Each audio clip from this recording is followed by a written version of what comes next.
विश्वास है तो कंकर में शंकर है, विश्वास है तो खंबे में नरसिंह भगवान है, विश्वास है तो जल में गंगा है, गंगा जल,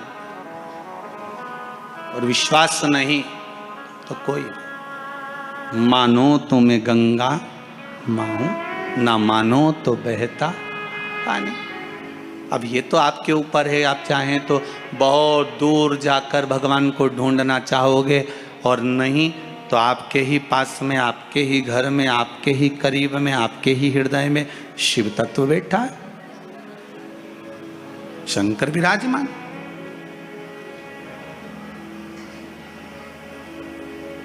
आप उसको ढूंढो। अब माता अहिल्याबाई की माता सुशीला शिंदे जी ने कहा गर्भ नहीं ठहरा है, बच्चे नहीं।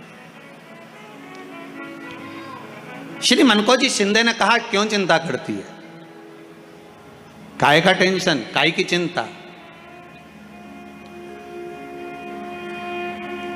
मेरा उघड़दानी मेरा भोलेनाथ कभी खाली नहीं छोड़ता। सब शिव महापुराण की कथा कहती है, आप अगर विश्वास रखे हो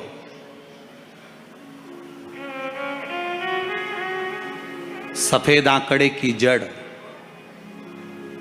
जिस नारी का संतान नहीं हो, गर्भ नहीं ठहरा हो, सफेद आंकड़े की जड़, जिस देव अधिदेव महादेव की कथा जिस तुम्बरुका जी ने श्रवण कराई है, शंकर भगवान जिनके सामने बैठकर शिव पुराण की कथा सुन रहे हैं, उन तुम्बरुका जी का नाम लेकर शिवलिंग पे से 21 बार घुमाकर मंदिर में ही कमर पर 7वें दिन रजस्वला धर्म के जो बांध लेता है, और एक पीपल का पत्ता अवधूतेश्वर महादेव का नाम लेकर शंकर पर चढ़ाकर उसको गाय के दूध में उकाल कर रात्रि को दोनों पति पत्नी अगर पीकर सोते हैं, 3 महीने में भगवान भोलेनाथ उसकी गोद भर देते हैं। ये शिव तत्व।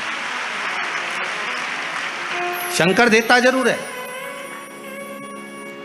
माता अंजना के यहां स्वयं शिव महापुराण की कथा कहती है, स्वयं शास्त्र वर्णन करता है, माता अंजना माता के गर्भ से संतान नहीं हुई। 42 वर्ष की माता अंजना हो गई थी, और 42 वर्ष की होने के बाद भी माता अंजना के गर्भ से संतान नहीं थी। जब संतान नहीं हुई तब बार बार निवेदन करा महाराज केसरी से, तब नहीं संतान हुई तब अपने पिता से जाकर निवेदन करा, पिताजी गौतम बाबा से निवेदन करती है माता अंजना कि मेरे गर्भ से संतान नहीं, मुझे औलाद नहीं, क्या करूं। तब गौतम बाबा ने कहा एक पार्थिव शिवलिंग का निर्माण करो, मिट्टी का शिवलिंग बनाओ, उसकी पूजन करो। और माता अंजना उस मिट्टी के शिवलिंग के पूजन में ऐसी लीन हो गई, ऐसी लीन हो गई कि मिट्टी का शिवलिंग का निर्माण करती, पूजन करती। एक बार देवाधिदेव महादेव ने कह दिया, जाओ पार्वती जरा जाकर पूछो कि अंजना को चाहिए क्या, अंजना माता को चाहिए क्या। अच्छा, सारे देवताओं को सबसे ज्यादा टेंशन देवाधिदेव महादेव से रहता है, क्योंकि ये बिना सोचे बिना समझे किसको क्या दिया है कोई भरोसा ही नहीं होता। एक बार तो ब्रह्मा जी ने खुद ने कह दिया, साहब हमको तो इस्तीफा दे दो, हमको नौकरी करना ही नहीं बैकुंठ में बिल्कुल भी। तो भगवान विष्णु ने पूछा हुआ क्या। बस प्रभु, राजा श्वेत की अंतिम समय, प्राण छूटने का दिन, उसको यमराज लेने के लिए गए और देवाधिदेव महादेव वहां खड़े हो गए और क्या कहे, लेके मत चले जाना, उसकी अंतिम सांस, और क्या कहे लेके मत जाना। और मेरा बेटा जब लाने लगा तो उसके प्राणों को हर लिया, यमराज ही मर गया। फिर मेरी पोती गई मृत्यु देवी, उससे कहा उठा ला राजा श्वेत को। वो राजा श्वेत को जैसे ही मृत्यु देवी ने फांस डाली, भगवान शंकर ने उसको भी मार दिया। अब बताओ, सूर्य नारायण भगवान बोले कि मेरा बेटा भी मर गया, मेरी पोती भी मर गई, अब बताओ क्या करें। तो भगवान ब्रह्मा जी ने शंकर जी से जाकर कहा, भोलेनाथ ये आपकी आदत बहुत गलत है, जब इसको मरना था तो आपने क्यों बचाया। शंकर जी बोले मेरे मंदिर में बैठा था, जगह तो देखो कि कहां बैठा है।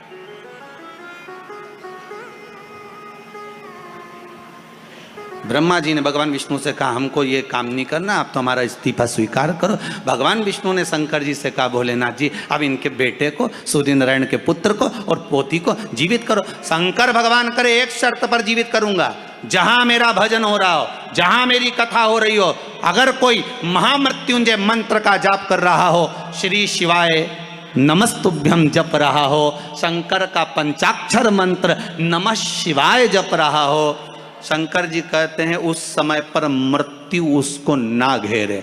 तो इतने में सूर्य नारायण भगवान कहते हैं शपथ लेता हूँ, संकल्प लेता हूँ, जहाँ आपका नाम होगा, अगर पृथ्वी पर कोई मरने का भी समय आ गया तो पहले आपसे पूछा जाएगा उठा ले।